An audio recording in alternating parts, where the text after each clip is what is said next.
శ్రీ గురుభ్యో నమః. శని వక్రగమనం జూన్ 30వ తేదీ నుంచి నవంబర్ 16వ తేదీ వరకు జరుగుతుంది. అయితే ఈ వక్రగమనం జరిగే 139 రోజుల్లో ప్రారంభాన్నిచ్చే ఆయన ప్రారంభం చేయడు. ఆయన జూలై 16వ తేదీ మధ్యాహ్నం 11 గంటల 19 నిమిషాలకు ఫైల్స్ అనేది దగ్గర పెట్టుకుంటాడు. ఇంకా అక్కడి నుంచి స్టడీ చేస్తాడు. 19వ తేదీ రాత్రి 11 గంటల 11 నిమిషాల నుంచి జూలై 19. జూలై 19వ తేదీ రాత్రి 11 గంటల 11 నిమిషాల నుంచి ఇంకా ప్రారంభం చేస్తాడు. ఇంతకీ ఆయన ఎక్కడున్నాడు? మీ రాశికి, మిథున రాశి జాతకులకి 9వ స్థానంలో, మీ రాశి నుంచి 9వ స్థానంలో ఉన్నాడు. 9వ స్థానాన్ని తండ్రి స్థానం అంటారు, 9వ స్థానాన్ని భాగ్యస్థానం అంటారు, 9వ స్థానాన్ని పితృస్థానం అంటారు. ఆ స్థానమే లక్కీ హౌస్, అదృష్ట స్థానం అంటారు. ఇంతకీ ఆ 9వ స్థానంలో ఆయన సంచారం చేస్తున్నాడు. వక్రగమన సంచారం అంటారు. ఇక శిక్ష కాలము. ఎవరికి శిక్షలు అనుకూలంగా మనం కర్మలు చేస్తే మంచి అవార్డ్స్ ఇస్తాడు. మనం చేసే ప్రతికూల కర్మలు, పాపం కర్మలు ఉంటే దానికి తగిన శిక్షలు అంటూ వేస్తుంటాడు. సరే, ఇది ఎప్పుడు చెప్పుకునేటువంటిది. ఇక ఈ పరంపరలో ఆయన మొత్తం మధ్యలో రెస్ట్ తీసుకుంటాడు. విశ్రాంతి తీసుకొని మళ్ళా టేబుల్ దగ్గర వచ్చి ఫైల్స్ తిరిగేస్తాడు. కనుక ఈ ఫైల్స్ తిరిగేసే టైమింగ్స్ చెప్తా. ఆ టైమింగ్స్లో మొత్తం మీద అదృష్టము, మీకు అదృష్టం ఉంది, అదృష్టం తిరగబడకుండా మనం చూసుకోవాలి. కాబట్టి తిరగబడకుండా అంటే అన్ని అంశాల్లో, ఉద్యోగం కావచ్చు, వ్యాపారం కావచ్చు, ఆరోగ్యం కావచ్చు, వాహనం కావచ్చు, గృహం కావచ్చు, లేకపోతే ఫైనాన్స్ విషయాలు కావచ్చు, తండ్రి విషయాలు కావచ్చు, తల్లి విషయాలు కావచ్చు, సోదరుల విషయాలు కావచ్చు, భార్యాభర్త దాంపత్య జీవితం కావచ్చు, ఇంకా లివింగ్ రిలేషన్షిప్ కావచ్చు, ఇంకా ప్రేమలు, ఏవో రకరకాలు ఉంటాయి. సంతాన స్థానం కావచ్చు, విద్యా విషయాలు కావచ్చు, నిరుద్యోగులు కావచ్చు, కాంట్రాక్ట్ చేసేవారు ఉంటారు, వ్యాపారాలు చేసేవారు ఉంటారు, వ్యాపారం నష్టాలు వచ్చేవారు ఉంటారు, లాభాలు వచ్చేవారు, ఒకరి కాదు రకరకాలుగా ఉంటారు. కనుక ఏదైనా ఒక 4 డేట్స్ చెప్తా. ఈ 4 డేట్లలో ఏ అంశాలు జాగ్రత్తలు తీసుకోవాలో చెప్తా. ఇక మొదటి డేట్ జూలై నెల 19వ తేదీ. ఎప్పుడు? రేపే నుంచే. జూలై 19వ తేదీ రాత్రి 11 గంటల 11 నిమిషాలతో ప్రారంభమై జూలై 19వ తేదీ రాత్రి 11 గంటల 11 నిమిషాల నుంచి ప్రారంభమై ఆగస్టు 2వ తేదీ రాత్రి 10 గంటల 6 నిమిషాల వరకు. ఇది మొదటి విడత. ఈ మొదటి విడతలో ఆయన ఏం చేస్తాడు? ఆయన ఫైల్స్ తిరిగేస్తాడు. అయితే అలాంటి టైంలోనే మీరు ప్రత్యేకంగా ఈ సమయంలో ఆర్థిక లావాదేవీల మీద జాగ్రత్త తీసుకోవాలి. ఆర్థిక లావాదేవీలు కొంచెం షేర్ మార్కెట్కి వెళ్ళేవాడు కొంచెం తొందరపడకూడదు, హడావుడి చేయకూడదు. స్పెక్యులేషన్ కొంచెం దెబ్బ కొట్టే సూచనలు ఉంటాయి. మాట్లాడే ప్రతి మాట చాలా మృదువుగా మాట్లాడాలి. అవతల వారు మనకు తెలిసిన వారు అయినప్పటికీ కూడా గౌరవించి మాట్లాడాలి. అంతమంది ఒరే అనేటువంటి వాళ్ళు కూడా ఇప్పుడు ఇవ్వండి బాగున్నారా, సార్ అనాలా. కనుక వాక్స్థానాన్ని చాలా జాగ్రత్తగా ఉండాలి. ఆవేశం పనికిరాదు. డబ్బు లెక్కించే సమయంలో చాలా జాగ్రత్తగా లెక్కించాలి. హడావుడిగా లెక్కించకూడదు. ఎవరైనా మీకు డబ్బు ఇచ్చారనుకోండి, ఎంత ఇచ్చామంటే 6,450, రైట్, పక్కన పెట్టకూడదు. ఒక్కోసారి ఎక్కువ ఉండవచ్చు, ఒక్కోసారి తక్కువ ఉండవచ్చు. కనుక వారి ముందే అది లెక్కించుకోవాల్సిన అవసరం ఉన్నది. ఇన్ కేస్ వారు వెళ్ళిన తర్వాత లెక్కించుకుంటే ఎక్కువ ఉన్నాయనుకోండి, ఫోన్ చేసి ఎక్కువ ఉన్నాయని చెప్పండి. తక్కువ ఉన్నాయనుకోండి, వారు చెప్పినా వినరు. అందువల్ల ఏదైనా అది స్పాట్ చేయటమే చాలా ఉత్తమత్వం. 1కి 10 సార్లు లెక్కించుకోవాలి కరెన్సీ విషయంలో. అలాగే బ్యాంక్కి వెళ్ళేటప్పుడు కావచ్చు, బ్యాంక్ నుంచి వచ్చేటప్పుడు కావచ్చు, డబ్బు డ్రా చేసి తెచ్చేటప్పుడు కావచ్చు, డబ్బు డిపాజిట్ చేసే సమయంలో కావచ్చు, ఎవరైనా మన ఏమైనా ఫాలో అవుతున్నారని కూడా గమనించుకుంటూ ఉండాల్సిన అవసరం ఉంది. వాక్ స్థానాన్ని బాగా అదుపులో ఉంచుకోవాలి. తొందరపడి హడావుడిగా ఎవరిని తిట్టడం కానీ అలాంటివి చేయకూడదు.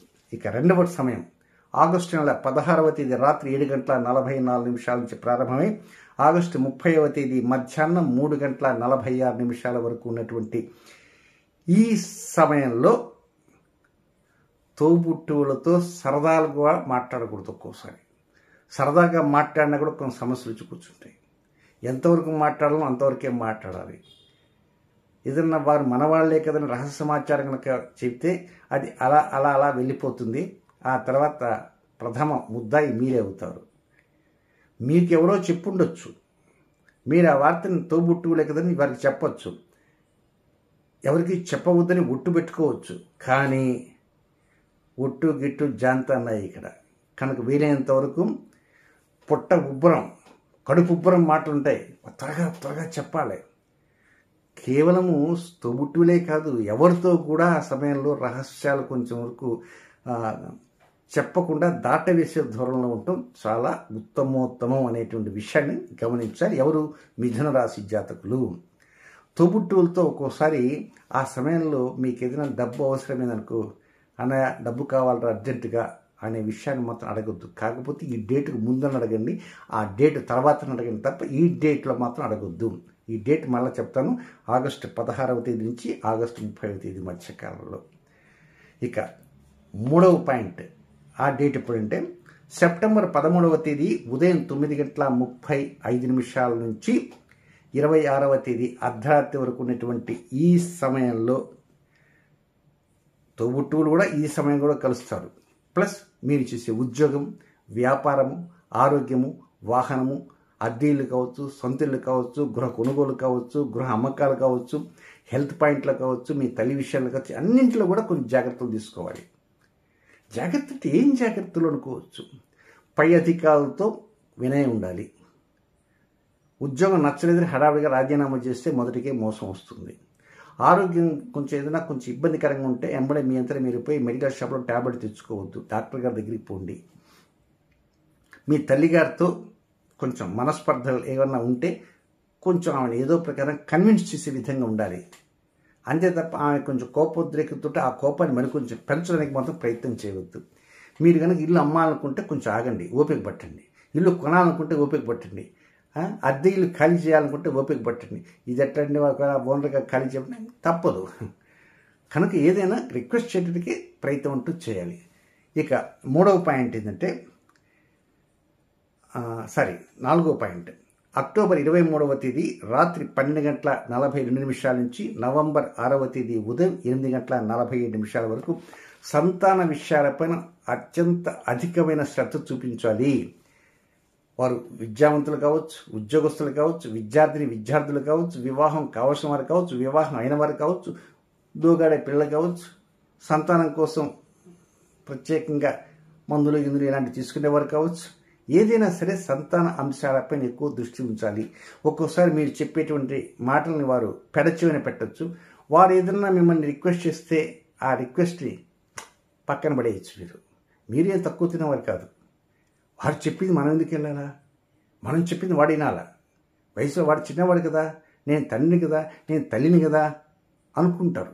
ఇది సహజం. ఇది కానీ వారికి ఏదో ఉంటుంది. ఒక్కోసారి వారి ఈగో దెబ్బతింటుంది, ఒక్కొక్కసారి మీ ఈగో దెబ్బతింటుంది. ఈ ఈగో దెబ్బతింటడం ఎట్లా ఉన్నా ఆయన చూస్తుంటాడు. ఎవరైనా 9వ స్థానంలో ఉంటాడు, అదృష్ట స్థానంలో శని, వక్ర శని. కనుక పిల్లల విషయాన్ని కూడా చాలా జాగ్రత్తలు ఉంటూ తీసుకోవాలి. ఇక ఫైనల్గా ఒక చిన్న విషయం ఏంటంటే అక్టోబర్ 2వ తేదీన ఆ రోజు భాద్రపద అమావాస్య, మహాలయ అమావాస్య. ఆ రోజున కంకణాకార సంపూర్ణ సూర్యగ్రహణం జరుగుతుంది. భారతదేశంలో కనపడదు, ఏం దిగులు పడద్దు. కన్యారాశిలో జరుగుతుంటుంది, మీకు 4వ రాశి. అది కేతుగ్రస్తంగా జరుగుతుంటుంది. ఆ రోజున సూర్యుడికి జరుగుతుంటుంది. సూర్య నక్షత్రం మధ్యాహ్నం, ఉత్తరా నక్షత్రం మధ్యాహ్నం 12:23 వరకు ఉంటుంది ఇండియన్ స్టాండర్డ్ టైం ప్రకారంగా. కనుక ఆ రోజున వీలైనంత వరకు ఉదయం సాయంత్రం దాకా గోధుమతో చేసిన పదార్థాలను తినకుండా ఉండండి. పూరీలు, అలాగే పరోటాలు, చపాతీలు, గోధుమ ఉప్మాలు, గోధుమని అవాయిడ్ చేయండి. ఏమండి మేము చేసే చపాతీకి పూరీలు గోధుమ పిండి కాదు, మైదా పిండి అనుకోవచ్చు. అది కూడా బై ప్రోడక్టే, గోధుమే. ఏదైనా గోధుమ పిండిని అవాయిడ్ చేయడానికి ప్రయత్నం అంటూ చేయండి. ఎప్పుడు అక్టోబర్ 2వ తేదీ గాంధీ జయంతి. ఇంట్లోనే ఉంటారు కనుక ఏదో హాయిగా స్విగ్గీ నుంచి జొమాటో తెప్పించుకుందాం అనుకోవచ్చు. వీలైనంత వరకు better to avoid wheat products. ఇక బిస్కెట్స్ కూడా ఉంటున్నాయి గోధుమతో చేసినటువంటి ఆటాని దూరంగా పెట్టడానికి ప్రయత్నం ఉంటుంది చేయండి. ఏది ఏమైనా కొంచెం నేను చెప్పిన పాయింట్ మీద దృష్టి ఉంచండి. ఇక శని నక్షత్రంలో రాహు సంచారం జరుగుతుంది కదా, దానికి ఒక పరిహారం కూడా ఉంది. ఒక 4 రోజుల్లో ఆ పరిహారం కూడా చెప్తాను, అది కూడా వినడానికి ప్రయత్నం చేయండి. శుభం.